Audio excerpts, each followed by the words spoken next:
morning. Um,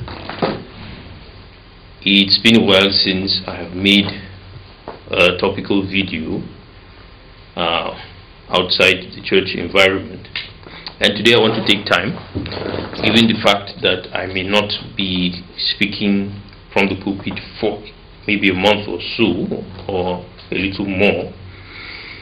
I want to talk a little about a certain topic that has recently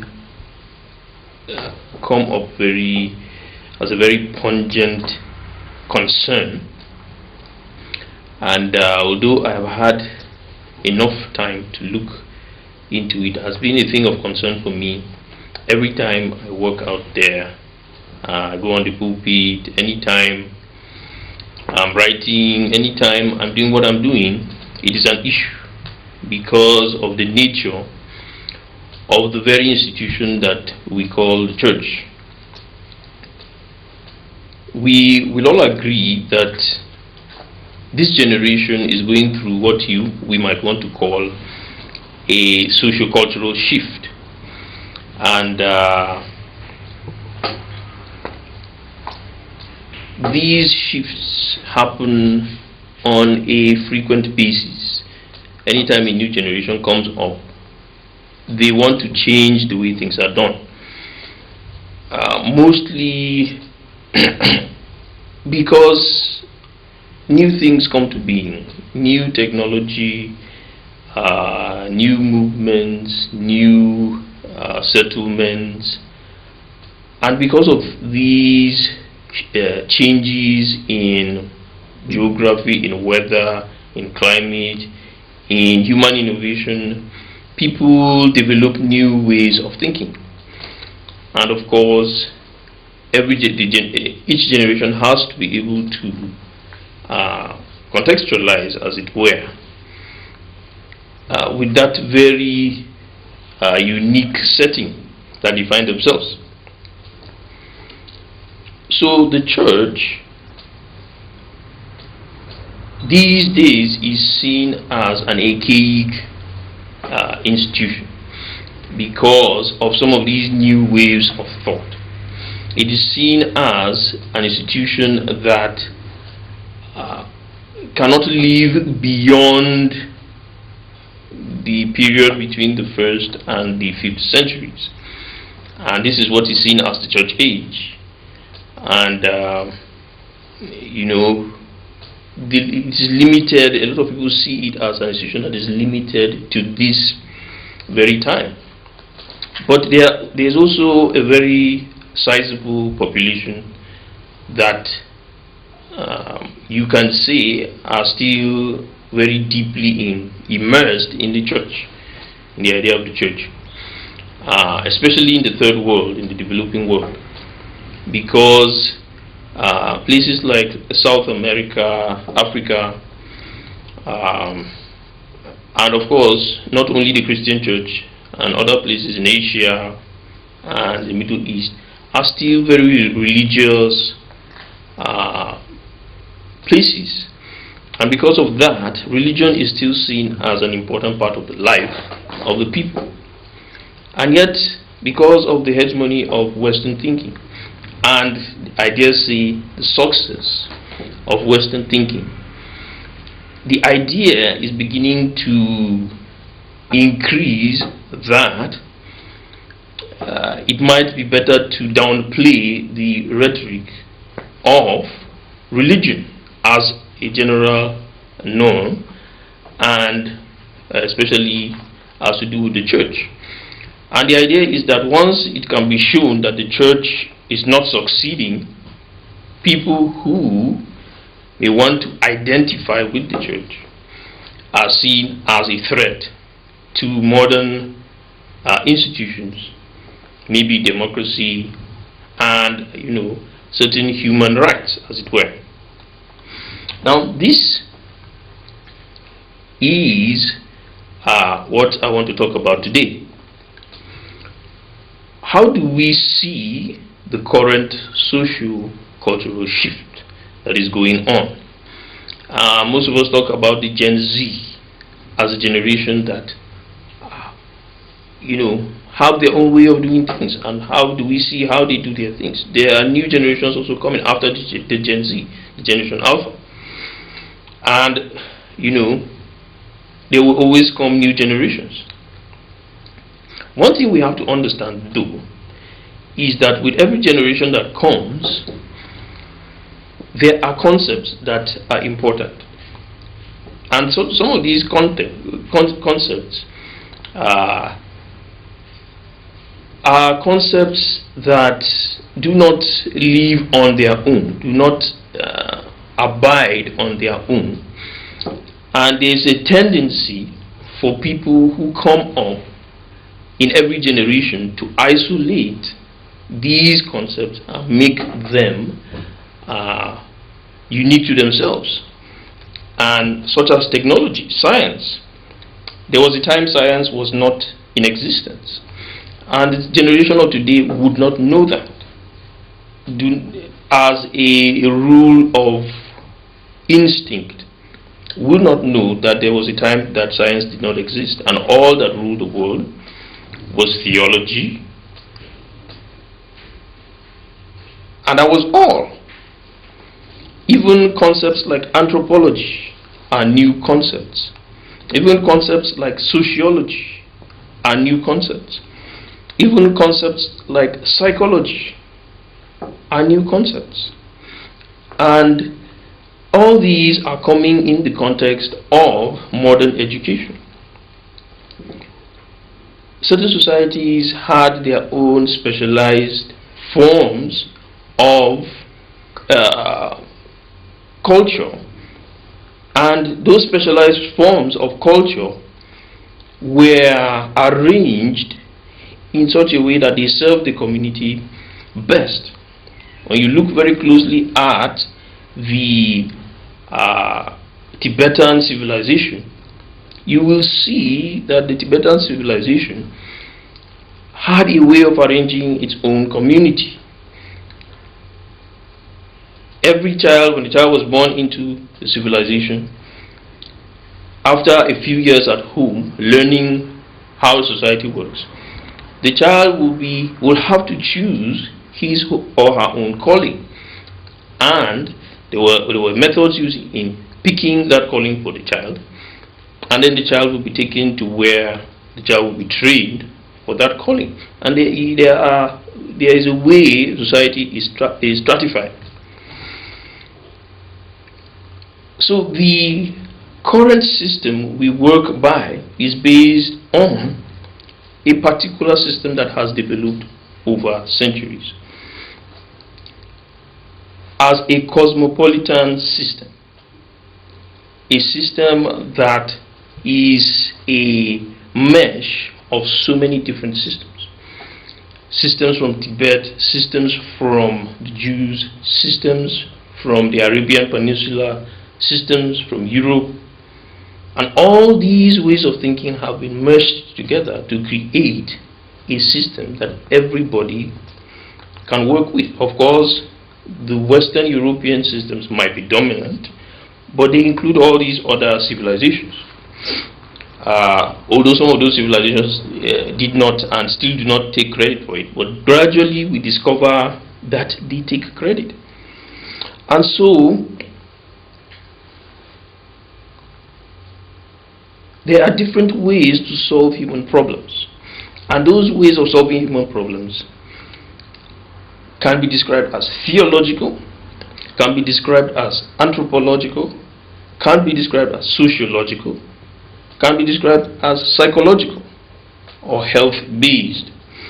And so, of course, I will not forget to mention the technological way of solving problems. And sometimes, because one method is very successful, we forget that other methods exist. And all these fields of study mesh together to bring about a complete way of doing things in this world. The problem with this age is that theology is being discounted as a field of study by many people. because they believe that, of course, the study of God, or the study of a concept of Godship, is not legitimate. This is from the atheistic viewpoint of life. And some have established through science that this is the best way to handle things. That for human beings to progress, we must neglect the theological way of looking at life. And this is also from experience, that because of the hegemony of religion and therefore theology, there have been so many wrongs committed in the past. Of course, I am not here to legitimize that, but because of my understanding of theology, because I am a theology major from my BA, although I have studied engineering too, to some level, but I am also a major in theology. I know that for a good 3,000 years, or even more, human beings depended only on theology. And this was how they wrestled their way through life, to stumble on scientific evidences, stumble on sociological concepts, theorizing anthropological concepts, and gradually science was born. And so it will be very wrong to say that theology, just because we have discovered science, we should neglect theology. In fact, I am so impressed by some theologians that I have discovered in this century. You can Google some of them on YouTube. They really have a modern way of teaching and explaining some theological concepts. And not only that I understand the field of theology, but I also have come to observe that the neglect in the field of theology is creating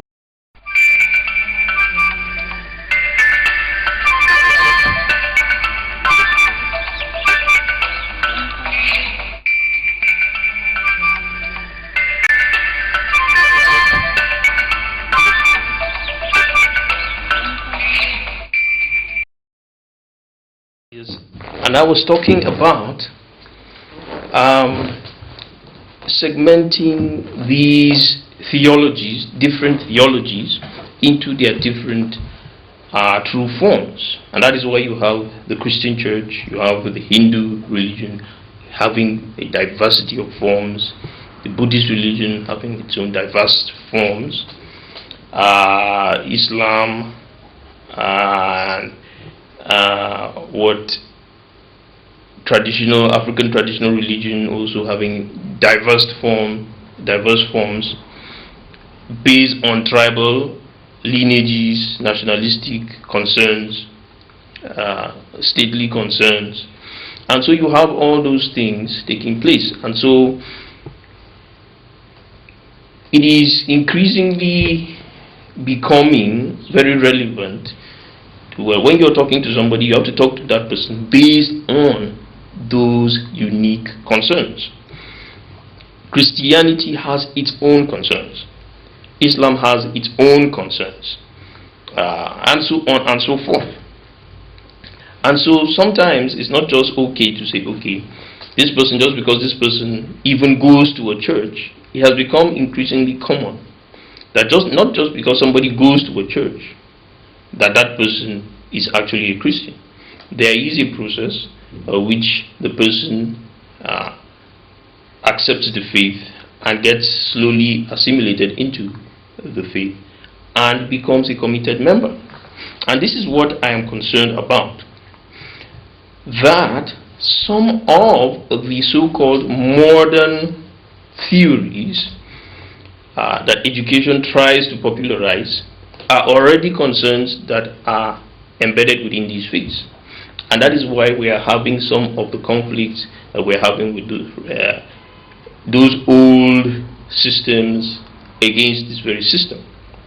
Because the old systems have already as their agenda to already achieve those aims that the modern world that is driven by reason and by thinking wants to achieve. They already want to achieve that. But of course, like I said, I am limited to talking about Christian theology because with my years and years of experience and involvement in the Christian faith, that is the only religion that I can actually vouch for. So Christian theology is concerned with stable human society. Christian theology is concerned with the progress of humanity. And this is all enveloped within a concept called salvation. Salvation.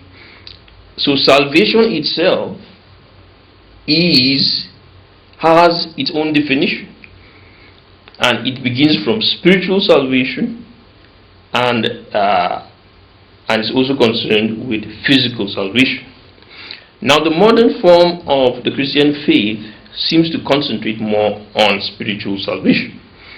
But, of course, anybody who has been some years in the Christian faith will know that it is also concerned with temporal or physical salvation.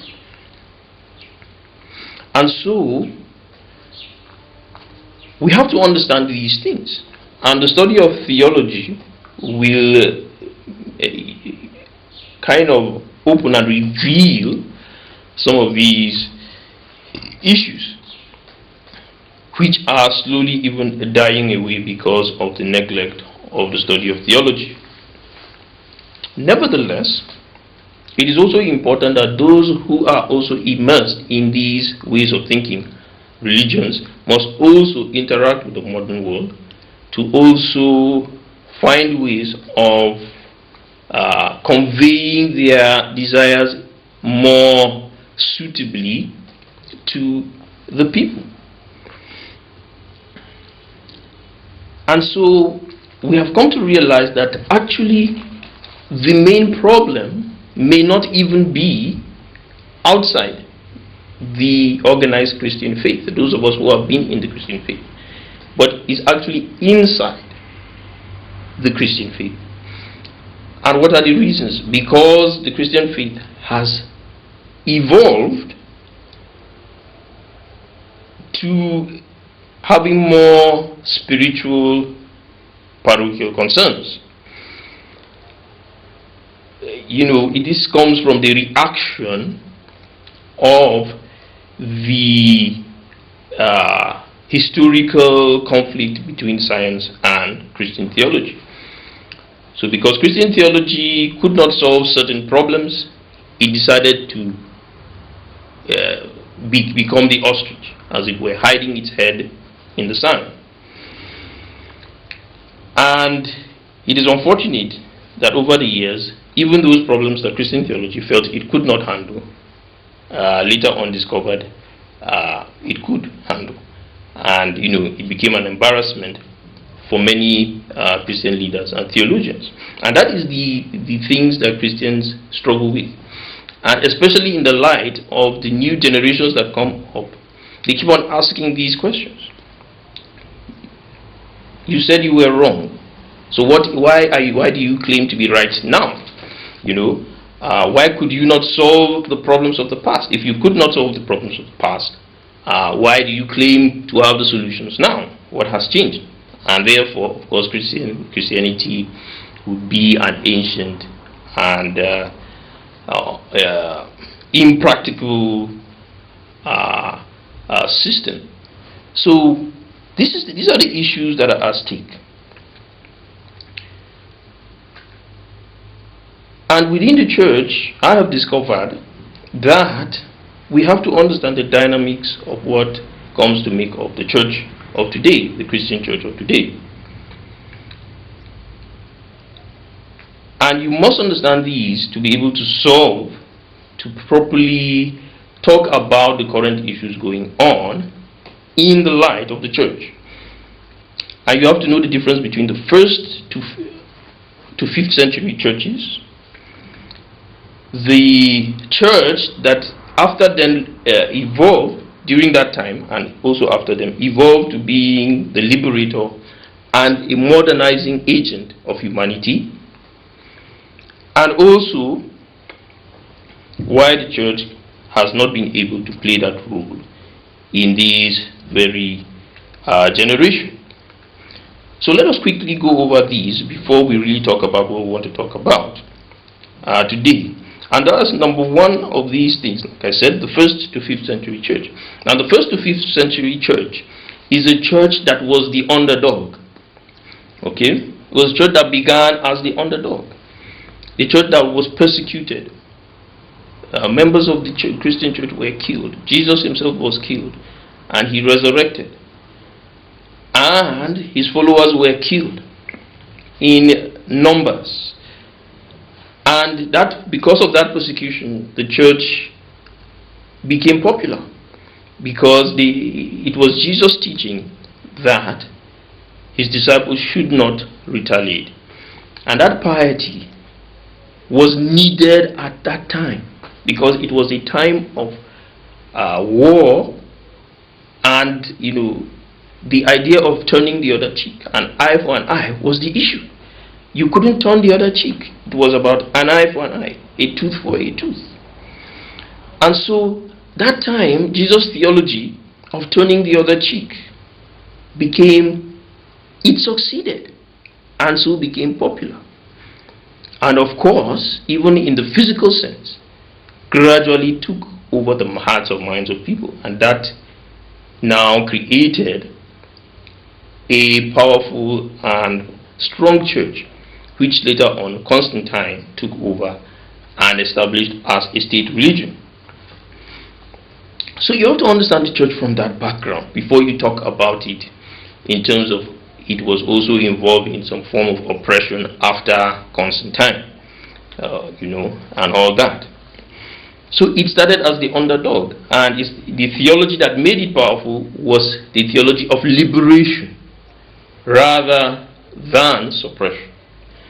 And so when you want to make certain judgments, you have to look at it from that angle. Even when you are told certain stories, you have to know how to answer back, because there's no way a persecuted, a very small number of people that started with about 12 people, 120 people, that were almost hunted down and killed like dogs, could have perpetrated some of those things that is being claimed that they perpetrated. So the church became the liberator of many suppressed peoples, and many people claimed the banner of the church, including Constantine, to liberate his own people and his own ideology.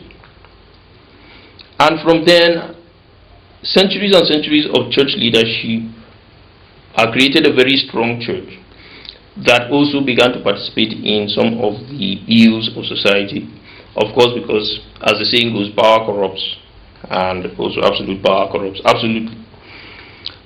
And so, at the time the church was in power, that was the advantage of that more liberal atmosphere for the science of the ancients to now grow and to mature.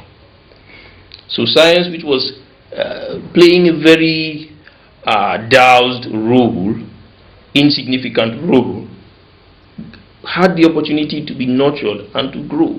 And many of the very popular scientists of those ancient times were actually devout Christians.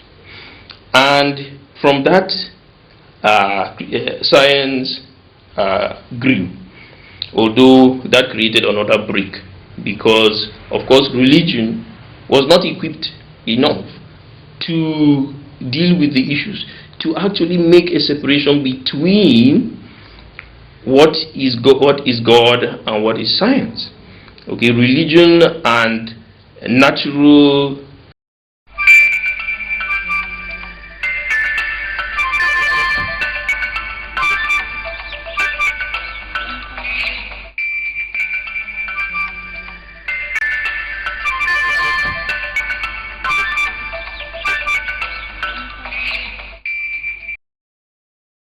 The church began to participate in persecuting scientists and limiting the freedoms of those it came to protect.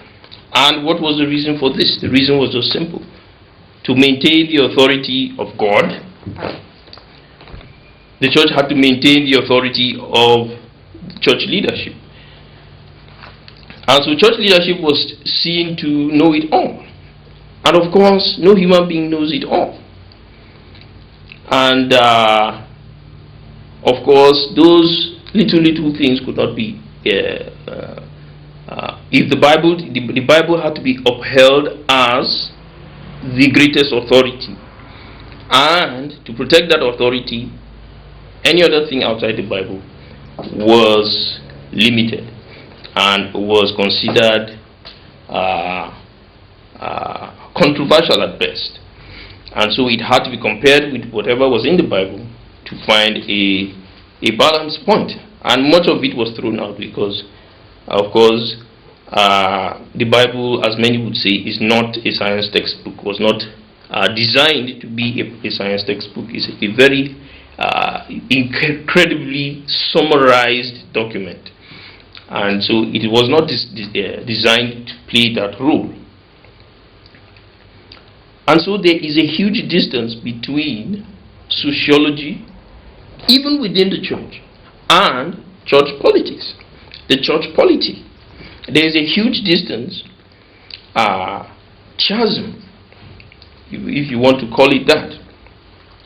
And there is a threat that any excessive allusion to science or to sociology or to anything that is not found in the Bible will destroy the theology, will destroy Christian theology. And this is presently what is happening. Christian theology has been destroyed over the centuries, over the decades, even very recent decades. Christian theology has been destroyed because a pastor or a teacher within the church, an elder with his own family, has to find ways of, keeping the authority of God, keeping the authority of the Bible, and still explain, the scientific methods. And while we all know that science has succeeded, to a very large extent. So these temporal human beings are now laden with the responsibility of bringing these things together, which is not easily done, except when you start from the foundation of understanding, which says that God is already God of everything. And so anything that is done, God has authority over it. God is omnipotent. And many church leaders, because they were temporal human beings, could not start from this foundation, and so they lost the battle in theology. And so that began the gradual destruction of theology, Christian theology. Christian theology metamorphosized into that very theology it wanted to reject.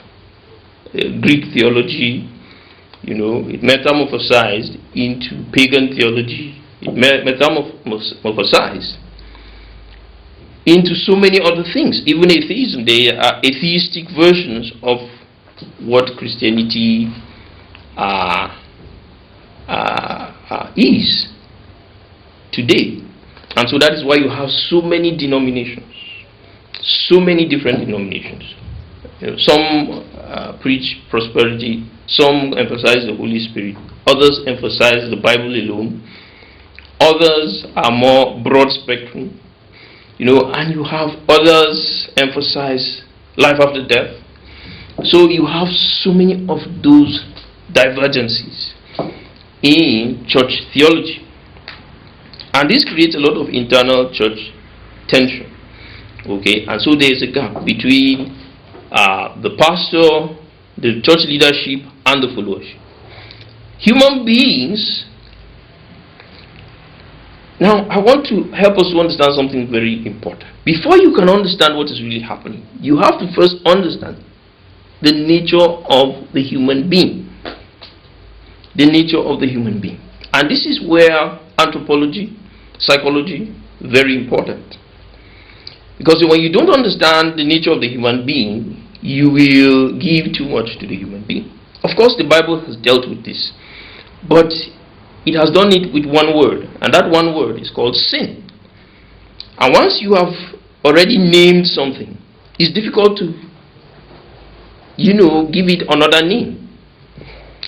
So there has to be a synergy between anthropology, sociology, psychology, and spiritual thinking or theological thinking. And this is what the church is struggling with. Okay? So human beings prefer anything that succeeds. Human beings like it. They love it. They love wealth. They love riches. They love stability. They don't want to suffer. And of course, they fraud towards these things. And it is very difficult for the pastor to manage this situation within the church. There is that tension where while people sit in the pews and of course they claim they love God, they are more attracted towards the things of the world, of this world, riches, other things. It will even surprise you to understand that it's not even peace that people want. It's not even peace. They want riches, they want wealth, they want to do certain things they are not allowed to do, as it were. So this is the human nature. And this is what has dictated the changes, the generational changes. It did not start in this generation. It is present in every generation. And so the pastor or the teacher struggles to explain these things. And because if he cannot do it from a foundational level of understanding, of course he will fail. And that is the issue. And so pastors, their job is not to solve our political problems. Their job is not to solve our financial problems. Their job is not to solve the problems that are mainly temporal. Their job lies within the spiritual, and this includes the psychological and the social. Okay? Psychological and social problems. And this is the job of the pastor. And of course, because of the branching out of fields like psychology, sociology, anthropology, and all those, this increasingly limits the work of the pastor. Because all these fields can easily be sort of subsumed under the successes of technology. And of course, the successes of technology are just about creating wealth and managing that wealth. And that is just it. And so when we want to trace our problems on earth, we have to be able to understand it under this very context. But it is disheartening. It is very disheartening because when you look at it, when you are a well-learned person, you discover that the only solution to human problems lies in the spiritual. Because people are not really interested in anything but fulfilling their own wants and desires, which is wealth and the desire to do anything one wants to. And these things are not assured. Science cannot assure these things. So the overdependence on science will eventually create a doomsday. It will create a doomsday. And this is how to understand the current socio-cultural shift. And before you can even accept this, you have to really be honest with yourself to understand that this is what is controlling the movement of our current time. The over-dependence on success, the over-dependence on technology, wealth, as it were. And so this is the issue at stake. And of course, those conflicts have come right into the church. And even there was a time pastors began to say wealth creation is the only solution to the problems of the church. It's very important. Wealth creation is very important. But it cannot be the only solution to the problems of the world. And this is where we have to get it right in this very generation. So I want to stop here for now, and I hope that the next video we will be able to go deeper into these things. I'm David Idumji Chinke. Thank you very much.